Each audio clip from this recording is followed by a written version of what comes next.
Hello students, today I will start the chapter lines and angles. और आज हम सीखेंगे कि लाइन्स एंड एंगल्स में होता क्या क्या चीज़ है और क्वेश्चन को सोल्व कैसे करना है। तो हम स्टार्ट करते हैं लाइन्स एंड एंगल्स। तो आइए स्टार्ट करें।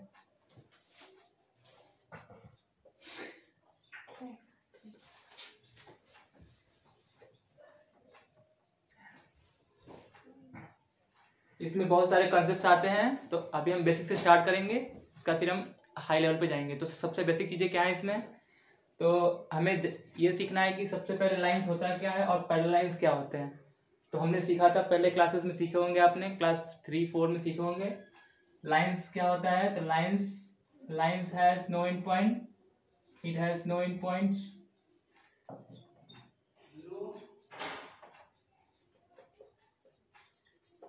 इसका मतलब क्या हुआ कि अगर कोई लाइन है तो उसके कोई एंड पॉइंट्स नहीं होंगे, दोनों तरफ ये आगे बढ़ेगा। That it has no end point, so it has infinite length. तो इसको एक पॉइंट और लिख सकते हैं, लाइन्स और क्या होता है, तो इट हैज इनफाइनाइट लेंथ, क्योंकि इसकी कोई परफेक्ट लेंथ नहीं होती। ठीक है, उसके बाद हम सीखेंगे व्हाट आर पैरेलल लाइंस। तो पैरेलल लाइंस का क्या कंसेप्ट है कि ये आपका फर्स्ट पॉइंट हो गया। अब सेकंड पॉइंट मैं बताना चाहूंगा पैरेलल लाइंस। पैरेलल लाइंस क्या होता है, तो parallel lines are those lines which lie in the same plane and they do not intersect. The first thing is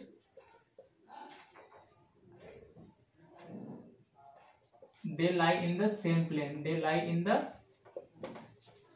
same plane. They lie in the same plane and they do not intersect. They do not intersect each other. Intersect each other. तो सबसे पहली चीज क्या है इसमें कि दो lines होंगी, दोनों के बीच में गैपिंग जो होगी वो गैपिंग एकदम इक्वल होगी। क्या होगी, इक्वल। अनइवन होने से ये इंटरसेक्ट हो सकता है, इसीलिए इसके बीच में गैपिंग क्या होगी, एकदम इक्वल।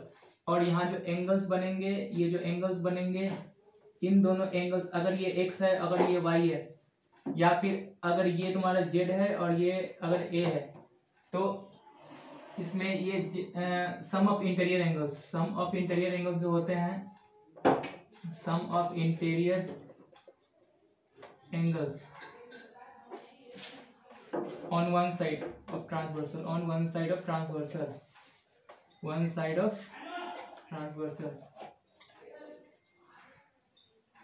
must be 180 degree. ये कंसेप्ट है। इसका मतलब क्या हुआ, implies that z plus x आपका हो जाएगा 180 degree, also a plus y equal to 180 degree. तो जब भी ऐसा केस हो तो आपके दो लाइंस क्या होंगे, आपस में पैरेलल होंगे और वो कभी इंटरसेक्ट नहीं करेंगे। तो यहाँ तक। तो अब हम देखेंगे कि ट्रांसवर्सल क्या होता है। तो ट्रांसवर्सल का मेन थीम क्या है, तो अभी हम आगे समझेंगे। ट्रांसवर्सल का मतलब होता है जो चीज किसी दो पैरेलल लाइंस को काटे। तो दो पैरेलल लाइंस को काटने वाले बोलते क्या है, ट्रांसवर्सल। तो first thing is the lines that cuts the lines which intersect two or more, the line that intersects two or more lines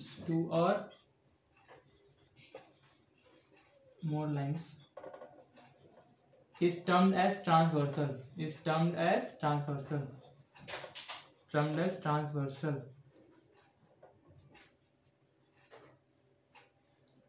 ये दो वर्ड्स में जो लिखता हूं,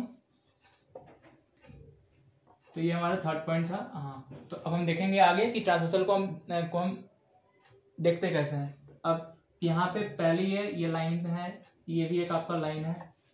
अब हम क्या करेंगे, यहाँ से एक लाइन को ऐसे ड्रॉ कर दिया, तो ये दो पैरेलल लाइंस हो गए, पैरेलल एल और एम आपस में क्या है, पैरेलल है। अब एक लाइन यहाँ पे हमने माना इसको एन, क्या माना, एन। तो ये भी लाइन क्या कर रहा है, इन दोनों पैरेलल लाइंस को आपस में कट कर रहा है। तो ये जो लाइन होगी इसको बोलेंगे ट्रांसवर्सल। इसको क्या बोलेंगे, ट्रांसवर्सल। तो this is called the transversal line because it cuts the two lines. तो अब हमारा जो नेक्स्ट कंसेप्ट है उसमें क्या देखना है हमें कि एंगल्स जो फॉर्म्ड होते हैं ट्रांसवर्सल के काटने की वजह से, वो कौन कौन से एंगल्स होते हैं और उसका यूज़ कहाँ कहाँ पे हो सकता है। तो एट फर्स्ट जो फर्स्ट चीज़ है वो है आपका कॉरस्पॉन्डिंग एंगल, जिसे बोलते हैं corresponding angle. At first we draw the figure, given figure. ये दो पैरेलल लाइंस हो गए आपके। उसके बाद हमने एक ट्रांसवर्सल लिया जो इसको कट कर रहा है, इन दोनों पैरेलल लाइंस को कट कर रहा है, तो काटने वाले लाइन को बोलते हैं ट्रांसवर्सल। तो द नेक्स्ट थिंग इज कि ये एल है, ये एम है, ये दोनों आपस में पैरेलल हैं, और ये आपका एन लाइन है जो कि एक ट्रांसवर्सल है। तो अब जब भी ऐसा केस हो तो ये जो ऊपर वाला एंगल होता है वो इस वाले ऊपर वाले के इक्वल होता है। तो अगर इट मीन्स कि अगर ये एक्स है तो ये भी क्या होगा, एक्स होगा। अगर ये वाला पार्ट वाई है तो ये भी क्या होगा, वाई होगा। अगर नीचे वाला पार्ट अगर जेड है तो ये भी क्या होगा, जेड। और अगर ये वाला पार्ट आपका ए है तो ये भी क्या होगा, ए। तो हम इसमें एक्स वाई जेड और ए का हेल्प से हम एंगल को दिखा पा रहे हैं। अब हम देखेंगे कि ये इक्वल होते कैसे हैं। तो हमने पढ़ा कॉरस्पॉन्डिंग एंगल, मैंने जो बोला उसको हम देखेंगे अभी यहाँ पे। तो the first thing is corresponding angles. तो व्हाट आर कॉरस्पॉन्डिंग एंगल्स, कि इस वाले लाइन के ऊपर वाला इस वाले लाइन के ऊपर वाले इक्वल होगा, बट ट्रांसवर्सल के सेम तरफ होना चाहिए।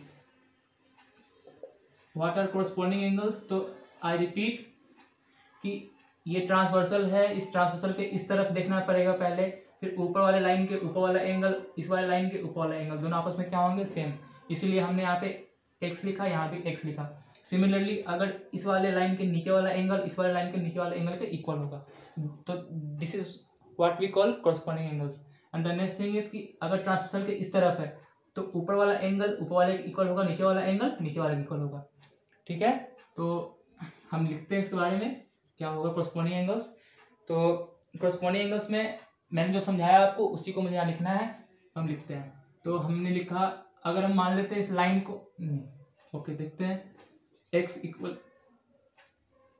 पहले इसका नाम दे लेते हैं हम। अगर लाइन का नाम देना हो हमें तो हम दो पॉइंट ले लेते हैं, दो अननोन पॉइंट्स। अब हम इसको ले लेते हैं c, इसको ले लेते हैं d, इसको e और इसको f। क्लियर है। उसके बाद इसको ले लेंगे o पॉइंट, इसको ले लेंगे p पॉइंट। ओके, अब हम लिखेंगे कि कौन सा एंगल किसके बराबर है। तो हम यहाँ देख सकते हैं कि एंगल AOC, एंगल AOC, तो angle AOC equal to angle AOC equal to angle OPD, angle OPD। तो ये क्या है, आपका कॉरस्पॉन्डिंग एंगल है। तो this is the first case of corresponding angle in this figure. And the next step is POC, angle POC equal to angle POC equal to angle BPD, equal to angle BPD equal to Z। We represent it with Z. The third point is, the third angle which are similar is angle Y equal to angle Y, because these are corresponding angles.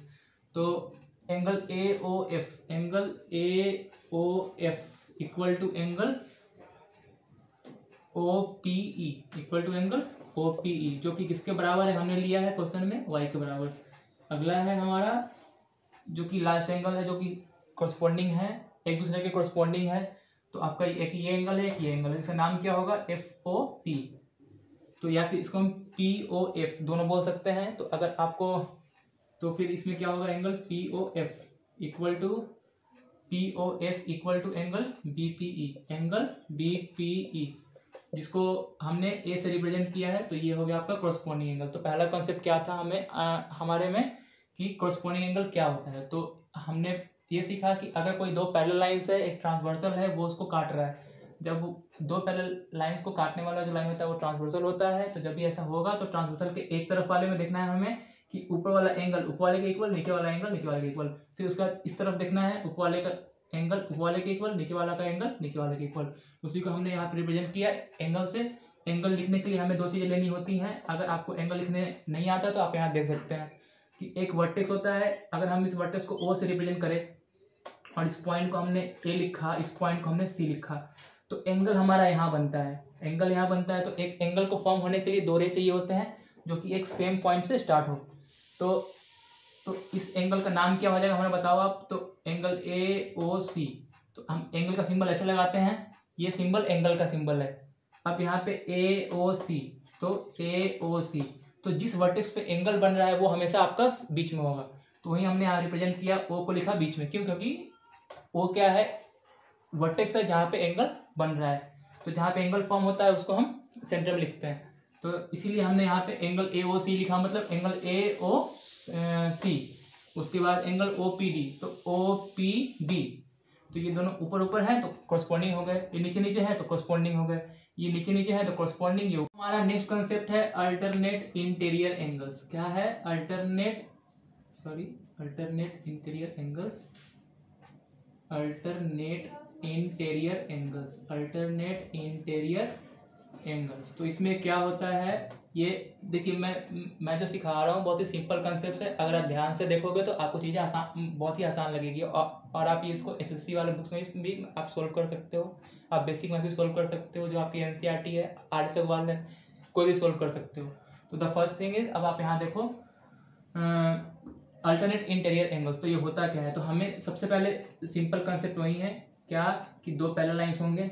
ये parallel lines कैसे भी हो सकते हैं, ये figure ऐसे भी हो सकता है, उसके बाद ये फिगर आपका ऐसे भी दे सकता है कि ये पैरेलल लाइंस है, ये दोनों लाइन आपस में क्या है, पैरेलल है।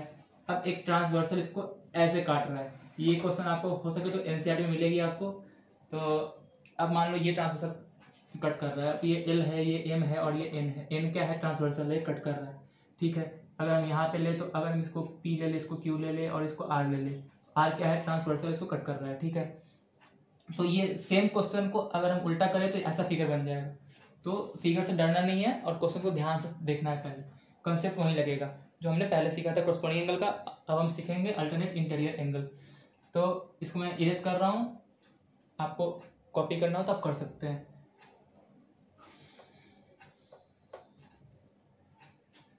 तो आप देखो यहाँ पे हमें इसको फाइंड करने के लिए सबसे पहले हमें जेड फाइंड करना होता है। क्या फाइंड करना होता है? जेड मतलब क्या, कि दो पैरेलल लाइंस हैं, ट्रांसवर्सल काट रहा है, तो जेड कहाँ बनेगा, आपको ढूंढना है पहले जेड कहाँ बनेगा। तो यहाँ जेड बन रहा है, दैट्स द जेड। तो ये वाला एंगल ये इसके इक्वल हो जाएगा, इसको बोलते हैं अल्टरनेट इंटीरियर एंगल। तो अगर हम इसको लेते हैं 1 तो ये भी क्या होगा 1, अगर हम इसको लेंगे 2 तो ये भी क्या होगा 2। तो इसको बोलते हैं अल्टरनेट इंटीरियर एंगल। मतलब क्या, ये जेड बन रहा है नहीं बन रहा, आपको ढूंढना है जेड बन रहा है। तो जब जेड ऐसे बने, अगर जेड ऐसे बने, हाँ, तो आपका यहाँ पे एंगल 2 है तो ये भी क्या होगा 2 होगा। क्लियर है? अब अगर जेड इधर बन रहा है, इसका उल्टा हो गया, ऐसे बन रहा है जेड, तो यहाँ पे जो एंगल 1 है तो ये वाला क्या होगा, एंगल 1 होगा। तो आपको बस क्वेश्चन में जेड ढूंढना है। अगर आपने जेड ढूंढ लिया तो आपका ये क्वेश्चन आराम से हो जाएगा अल्टरनेट इंटीरियर एंगल्स का। तो आप सिंपल सा कंसेप्ट लगा सकते हैं जेड का। तो अभी मैं यहाँ पे लिख सकते हैं, अगर हमें दिखाना हो तो हम इसको पहले नाम दे दें। अगर मान लेते हैं इसको ए ले लेते हैं, इसको ओ और इसको बी, इसको ले लेते हैं सी, ये आपका हो गया डी, ये हो गया एफ, ये हो गया ई। तो अगर हमको एंगल का नाम लिखना हो तो हम क्या लिखेंगे, एंगल आपका ए ओ पी तो दिया हुआ है तो पी नहीं ले सकते, तो हम यहाँ पे इसको एम ले लेते हैं।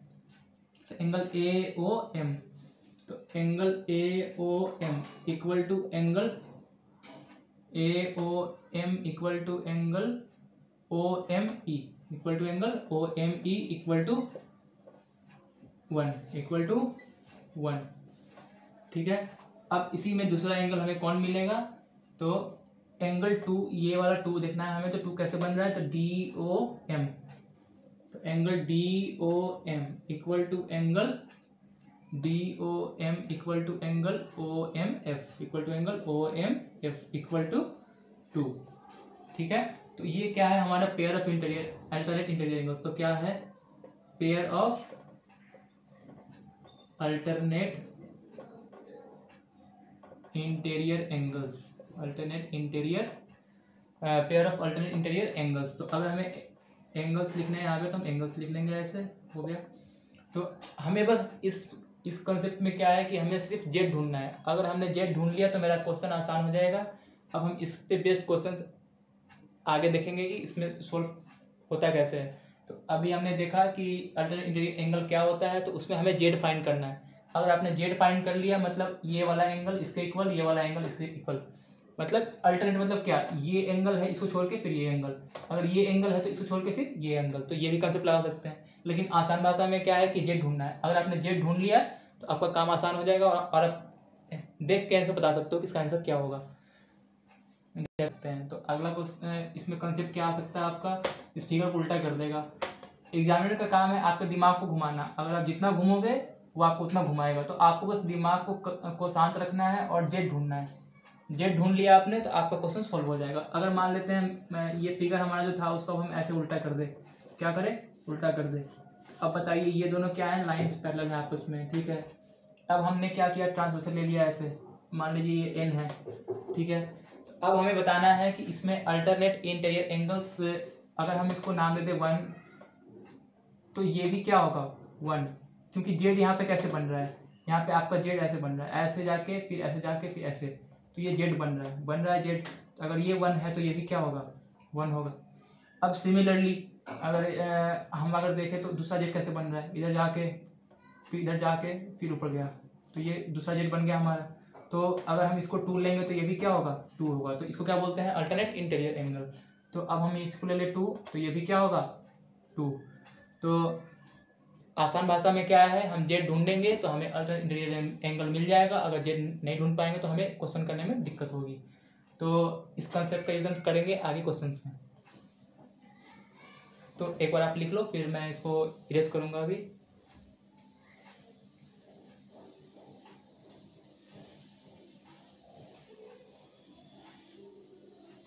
अगला कंसेप्ट है हमारा अल्टरनेट एक्सटीरियर एंगल। तो मैं सिर्फ यहाँ पे इरेज करूंगा, आप बस लिख लेना, आप मॉडिफाई कर लो इसको।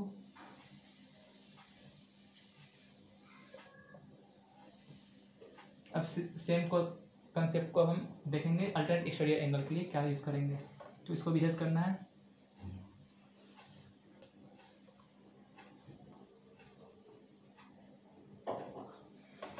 आप देखो फिर सेम डायग्राम जो हमने लास्ट जो कंसेप्ट में लिया था इंटीरियर एंगल्स वाले में, जो पहले लिया था उसी को लेंगे पहले। फिर यहाँ भी क्या करना है, हमें जेड ही ढूंढना है। क्या करना है, जेड ही ढूंढना है। तो अब यहाँ पे हमें ढूंढना कौन सा है, बाहर वाला। इससे पहले वाले एंगल्स क्या थे, अल्टरनेट इंटीरियर थे। अब क्या ढूंढना है, एक्सटीरियर। एक्सटीरियर माने क्या, बाहर वाला। तो सिमिलरली ये वाला, अगर ये 1 है तो हमारा ये वाला क्या होगा 1 होगा। अगर ये हमारा 2 है तो ये वाला क्या होगा 2 होगा। सिमिलरली हमने क्या ढूंढा, ये जेड है, जेड बन रहा है, आप देख सकते हैं यहाँ पे जेड बन रहा है, जेड बन रहा है इधर। तो जब भी जेड बने, क्या बने जेड, तो ये बाहर वाला एंगल, यहाँ भी हमें जेड ढूंढना है। तो जेड ढूंढना है तो जेड हम कैसे ढूंढेंगे, जो हमने पिछले कॉन्सेप्ट में किया था इंटीरियर एंगल्स के लिए, सेम चीज़ यहाँ पे कर रहे हैं। मैंने आपको दिखाया यहाँ पे ये जेड बन रहा है, जेड बन रहा है मतलब क्या, ये वाला एंगल क्या होगा, ये बाहर वाला एंगल इक्वल होता है। मतलब अगर ये हमारा, जैसे मैं इसको इलॉन्गेट कर दूँ आगे तक, तो ये एंगल 2 है, तो ये भी हमारा क्या होगा, इसको इलॉन्गेट कर दिया मैंने, तो ये भी क्या होगा हमारा 2 होगा, ठीक है। फिर हमारा जेड बन रहा है किधर, इस तरफ जेड बन रहा है, जेड हमें ढूंढना है। जेड हमारा ऐसे बन रहा है, मतलब अगर इसको हम थोड़ा सा एक्सटेंड कर दे, जो कि हमारा एल था, सॉरी क्या नाम था इसका, ये एल है, ये एम है और ये एन है, ठीक है। तो ये हमारा एम था। तो अगर हमने इसे थोड़ा सा एक्सटेंड कर दिया, इसको थोड़ा सा एक्सटेंड कर दिया। अब आप बताओ कि अगर यहाँ एंगल 1 बन रहा है तो हमारा ये बाहर वाला एंगल क्या होगा 1, मतलब ये क्या है अल्टरनेट एक्सटीरियर एंगल है। तो हम इस कंसेप्ट का यूज़ कर सकते हैं आपके आने वाले क्वेश्चन में। तो ये ए है, ये ओ है, अगर हम इसको मान ले बी, तो ये बी हो गया, सी हो गया, ये डी हो गया, ये ई हो गया और ये एफ हो गया, क्लियर है। और ये हमने पी ले लिया। तो हम एंगल्स के नाम लिखेंगे जिससे कि आपको और ज़्यादा समझ में आ जाए कि कैसे होता है।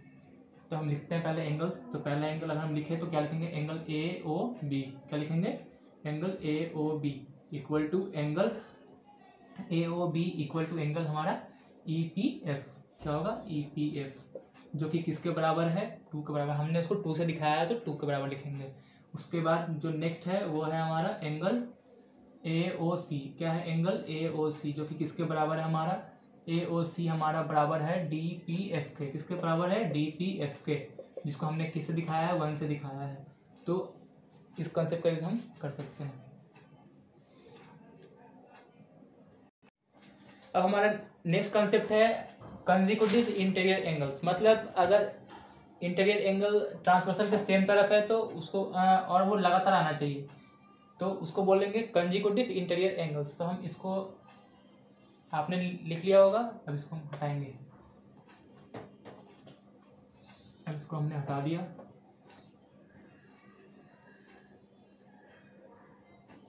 तो हमारा नेक्स्ट कंसेप्ट क्या है, consecutive interior angles. Consecutive interior angles, इसका मतलब क्या होता है, जो लगातार आ रहे हैं, इंटीरियर एंगल्स जो कि लगातार आ रहे हैं। जैसे कि ये मान लेते हैं, ये हो गया हमारा, फिर हमारा ये हो गया। क्लियर है। अब हमने इसको ट्रांसवर्सल से कट कर दिया, ठीक है। अब ये ट्रांसवर्सल के सेम तरफ, अगर ये वाला एंगल को अगर हम 1 दिखाएं, इसको दिखाएं 2, तो ये दोनों क्या हुए, कंसेक्यूटिव इंटीरियर एंगल्स। मतलब इंटीरियर एंगल्स मतलब अंदर वाला एंगल, बाहर वाले बोलते हैं एक्सटीरियर, अंदर वाले बोलते हैं इंटीरियर। तो ये और ये क्या हुए, दो लगातार इंटीरियर एंगल्स आ रहे हैं, तो इसको बोलेंगे क्या, कंसेक्यूटिव इंटीरियर एंगल्स। तो हम यहाँ लिख सकते हैं angle 1 and angle 2 are consecutive interior angles. Consecutive interior angles. Similarly अगर हम इसको एंगल 3 ले लेते हैं इसको, अगर एंगल 4 ले लेते हैं, तो ये एंगल 3 और एंगल 4 भी क्या होंगे, हमारे कंसेक्यूटिव इंटीरियर एंगल्स होंगे। क्या होंगे, कंसेक्यूटिव इंटीरियर एंगल्स। तो इसमें हमें इक्वल नहीं देखना है, इसमें हमें सिर्फ ये देखना है कि ट्रांसवर्सल के एक तरफ जो इंटीरियर एंगल है उसको लिखना है, इस तरफ जो है उसको लिखना है। तो इसलिए मैंने इसमें यहाँ पे 2 यहाँ पे 1 नहीं लिखा, क्योंकि हमें यहाँ पे इक्वल नहीं दिखाना है। यहाँ पे हमें अल्टरनेट इंटीरियर और एक्सटीरियर का कंसेप्ट यूज नहीं करना है। यहाँ पे सिर्फ हमें देखना क्या है कि ये ट्रांसवर्सल के इस तरफ कौन से एंगल्स हैं जो कि अंदर में है, और इस तरफ कौन से एंगल है जो इसके अंदर में है। अंदर मतलब क्या, इन दोनों लाइंस के अंदर वाले एंगल्स, इन दोनों लाइंस के अंदर वाले एंगल्स। क्लियर है। तो आप यहाँ लिख सकते हैं कंसेक्यूटिव इंटीरियर एंगल्स। तो अगर आपसे एग्जाम में पूछे कि बताइए ये गिवन फिगर में लगातार जो इंटीरियर एंगल्स आ रहे हैं वो कौन से हैं, तो हम वहाँ देख सकते हैं कि दो पैरेलल लाइंस के बीच में जो एंगल्स होंगे दोनों वो क्या होंगे, कंसेक्यूटिव इंटीरियर एंगल्स होंगे। क्योंकि एक ट्रांसवर्सल के इस तरफ, एक ट्रांसवर्सल के इस तरफ, तो ये 2 पेयर बनेंगे।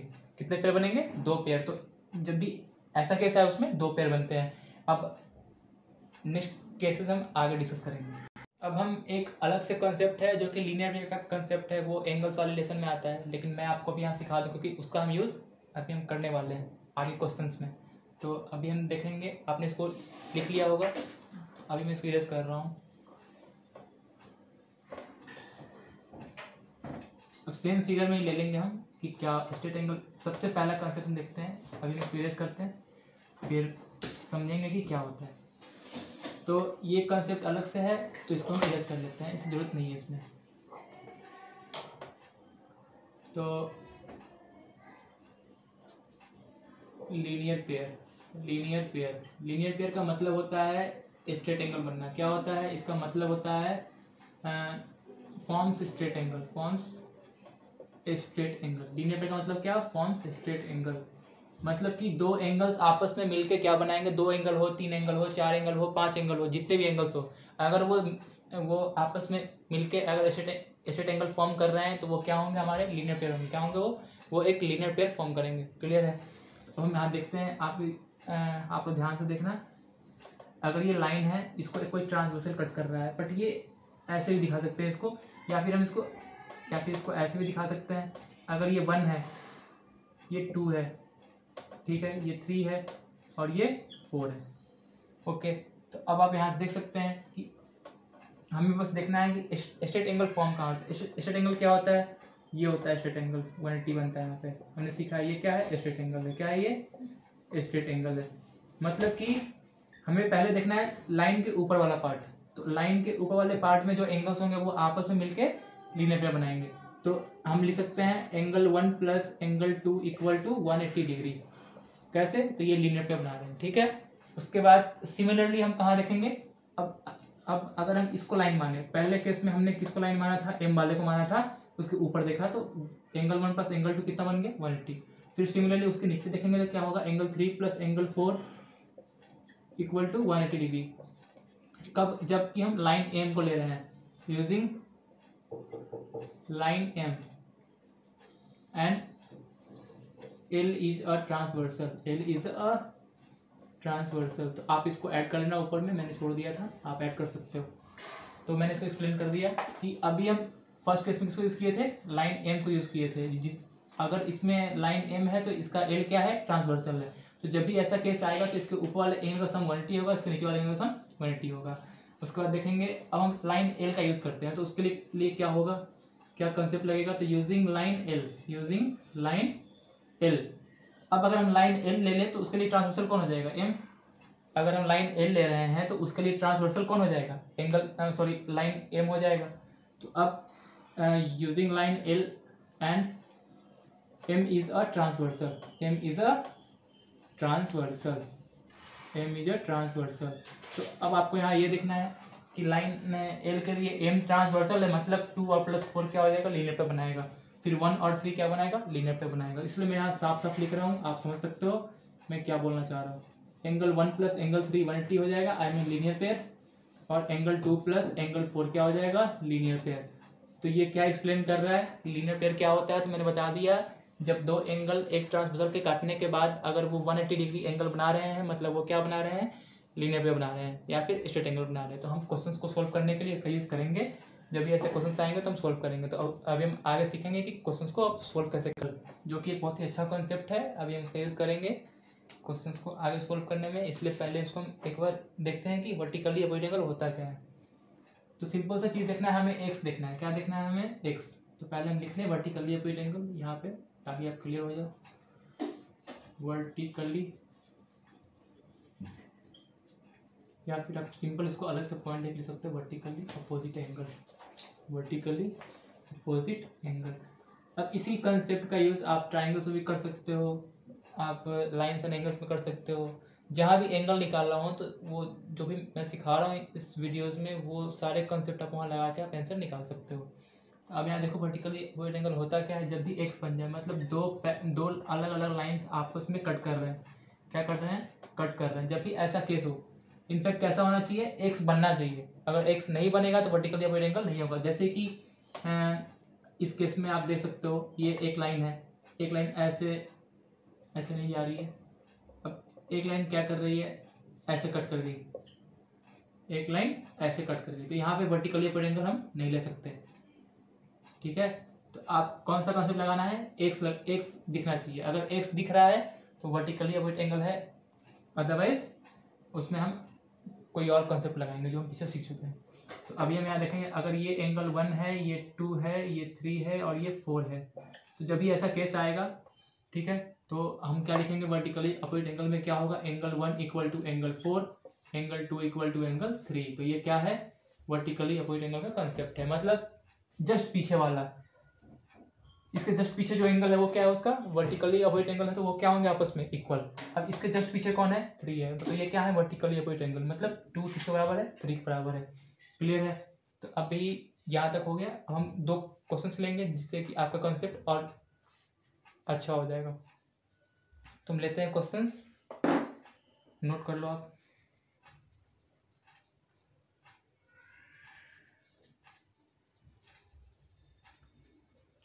ओके देन, पहला क्वेश्चन हम लेते हैं। पहला क्वेश्चन क्या है कि 2 पैरेलल लाइंस गिवन है हमारे पास। 2 पैरेलल लाइंस हैं, आई मीन ये हो गया पैरेलल लाइंस जो हमने पहले भी ड्रॉ करा था अल्टरनेट इंटीग्रल वाले कॉन्सेप्ट में या फिर कॉरस्पॉन्डिंग वाले कॉन्सेप्ट में। अब उन सारे कॉन्सेप्ट का यूज हम करने वाले हैं इस वाले क्वेश्चंस में। अब आप देख सकते हो कि इसका एप्लीकेशन क्या है। तो पहला एप्लीकेशन इसमें देखना है हमें क्वेश्चन में गिवन है। अभी हम यहाँ पे क्वेश्चन लिखेंगे, इसके बाद आपको समझ में आएगा। मैं इसको रेस कर रहा हूँ। क्वेश्चन है, रेफरेंस के लिए आप आर सवाल दे सकते हो, एनसीईआरटी भी दे सकते हो, बट मैं पहला क्वेश्चन कर रहा हूँ ताकि आपको क्लियर हो जाए। इसमें गिवन क्या है, इन द गिवन फिगर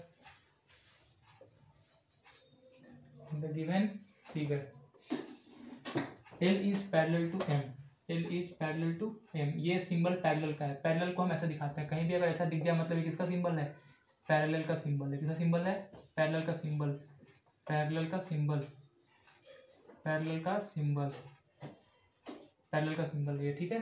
तो L पैरेलल टू M मतलब अगर ये L है ये M है तो L M के क्या है, पैरेलल है। ये क्वेश्चन में गिवन है, and T is transversal, and T is transversal, T is, तो आप क्वेश्चन नोट डाउन कर सकते हो या फिर आप समझ भी सकते हो। T is transversal such that the given angle one such that angle one equal to 135 degree. अब हमें देखना है यहाँ पे 1 2 3 4 क्या दे रखा है एंगल्स, उसको अभी हम लेवल कर लेते हैं, पहले हम क्वेश्चन लिखते हैं। सच दैट एंगल 135, ठीक है। फाइंड द मीजर ऑफ, हमें फाइंड करना है, find the measure of angle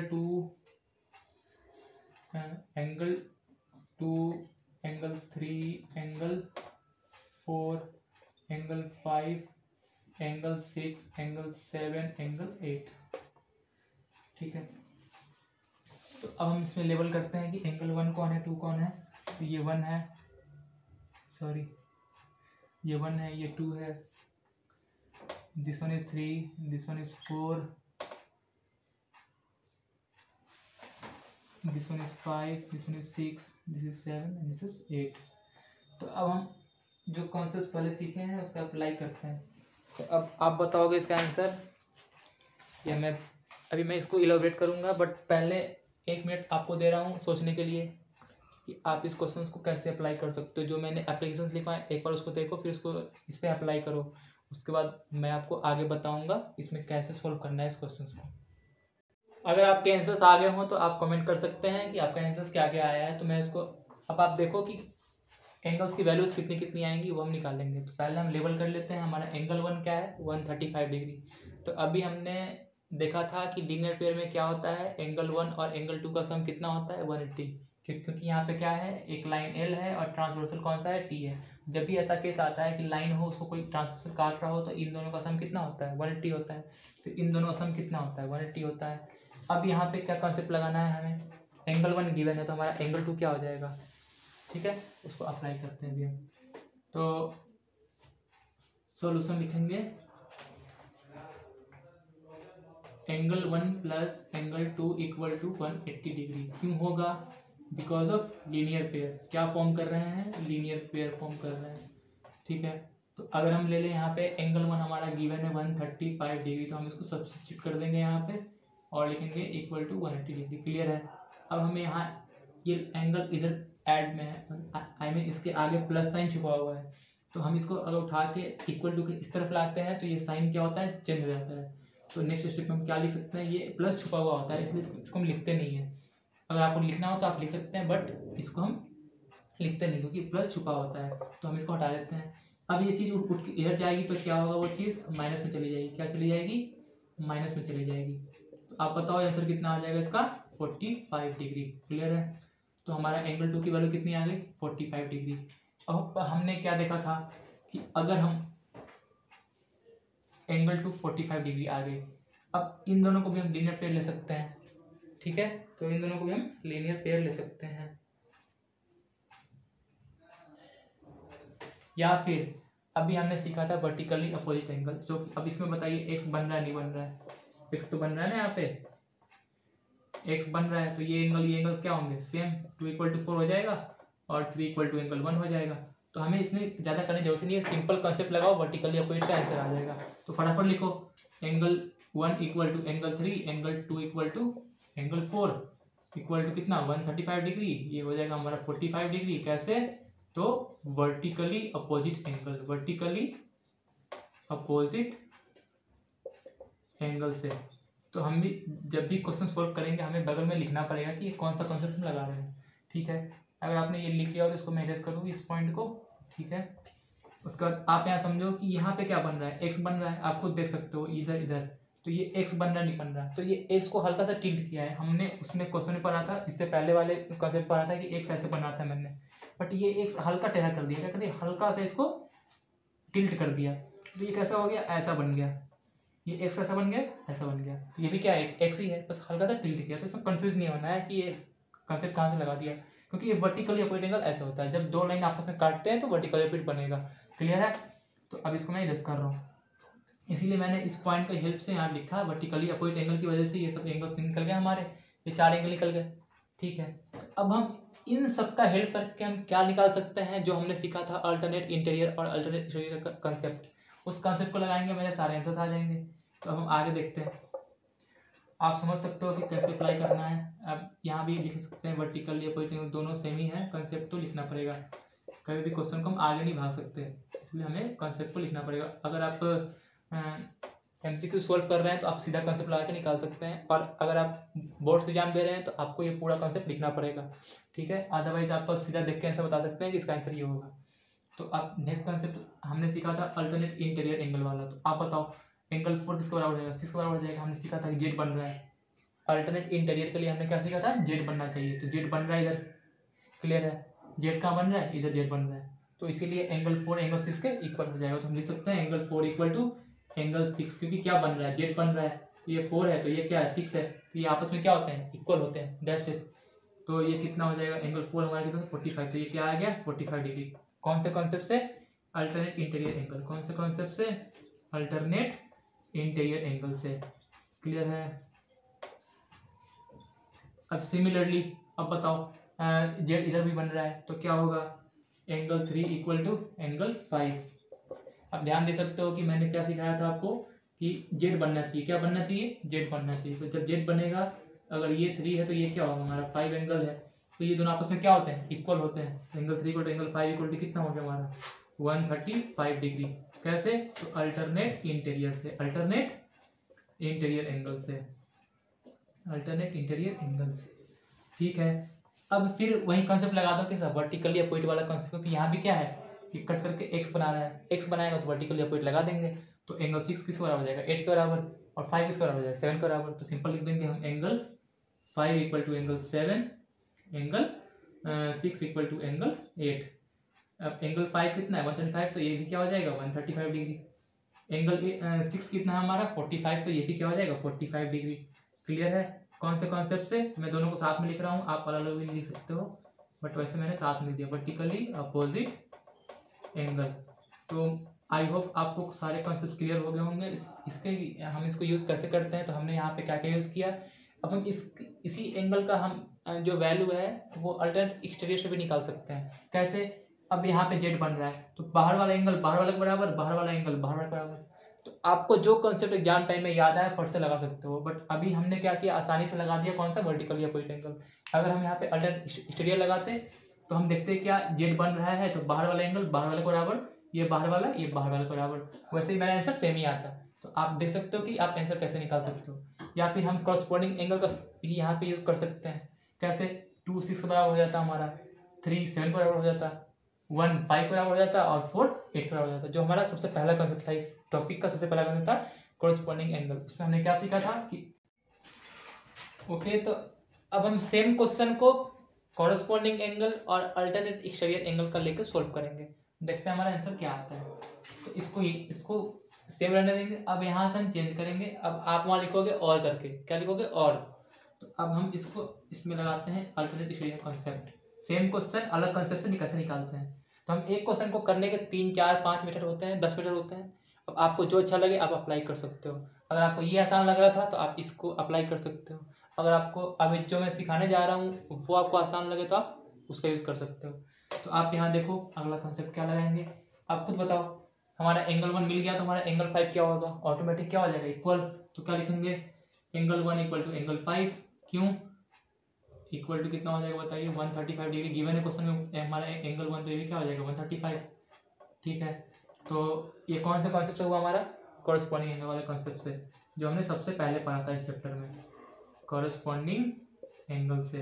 कैसे, कॉरस्पॉन्डिंग एंगल से। तो आप यहाँ पे और लिख के करोगे, ये नहीं कि आप इसको मिक्स मत कर देना क्वेश्चन को, ठीक है। आप इसको अलग लिखो नीचे में और करके, इसी क्वेश्चन को हम अलग मेथड से कैसे निकालेंगे, ठीक है। तो एक कॉन्सेप्ट ये हो गया हमारा। अब 2 किसका बराबर हो जाएगा, 6 बराबर हो जाएगा। Angle 2 equal to angle 6 equal to 45 degree. Okay, ये भी कौन सा कॉन्सेप्ट, कॉरस्पॉन्डिंग एंगल कॉन्सेप्ट से, ठीक है। अगर आपको डाउट्स हो तो आप कमेंट में लिख सकते हो कि हाँ ये कॉन्सेप्ट आप दोबारा बताओ, तो मैं उसको अच्छे से बताऊंगा आपको, ठीक है। बट अभी आप देखो मैं क्या कर रहा हूँ। अब आप बताओ कि एंगल 1 हमारा हो गया, ये 5 हो गया। अब हमने और क्या सीखा था कि जब जेड बने तो क्या ये एंगल इसके इक्वल होता है, हमने पढ़ा था अल्टरनेट एक्सटीरियर से। इसीलिए मैं सीधा लिख रहा हूँ। आप अगर कोई दिक्कत हो तो आप इसी को आप बैक में जाके देख सकते हो कि मैंने क्या सिखाया था अल्टरनेट स्टडी में, ठीक है। तो आप इस वीडियो को देख सकते हो पिछले वाले सेक्शन में।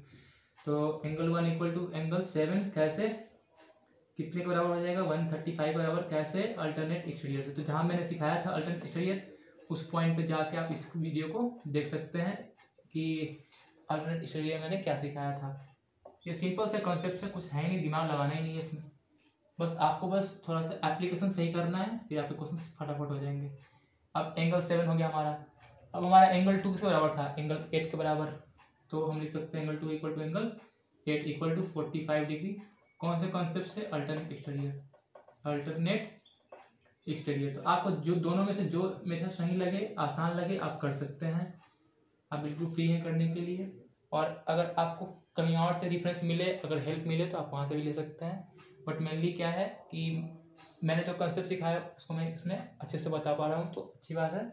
आप बस सब्सक्राइब कर देना या फिर लाइक करना, आपकी मर्जी। और आप ये देखो एंगल 2 और 8 क्या है, अल्टरनेट एक्सटीरियर से इक्वल हो गया, ठीक है। उसके बाद 1 7 इक्वल हो गया अल्टरनेट एक्सटीरियर से। यहाँ तक क्लियर है। अब हमने क्या सीखा था कि नीचे वाला नीचे वाले की इक्वल, नीचे वाला नीचे वाले की इक्वल। तो अब हमारा ये दोनों मिल गया, तो नीचे वाला ही मिल जाएगा, सीधा सा लगा दो। Corresponding angle 3 equal to angle 7 कितना, 135 डिग्री। और angle 4 equal to angle 8 equal to कितना हो गया हमारा 45 डिग्री। तो ये क्या है हमारा, कौन सा कॉन्सेप्ट लगा दिया हमने इसको, दोनों के लिए क्या लगाया, कॉरस्पॉन्डिंग एंगल। दोनों के लिए क्या लगाया, कॉरस्पॉन्डिंग एंगल। तो मेरे सारे एंगल्स आ गए।